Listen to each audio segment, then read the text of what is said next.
Let's say MIZO IDOL season riat na MIZO IDOL chu Emmanuel Remrota tay konsa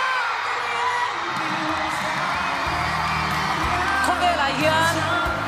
Emmanuel hi an la piang ngai lo shim shima an piang le to ngai don lo boka chu wangin sel na an ka te po ilo tong deuh thin ani po in nang ma kha chak tat la mo mi sel na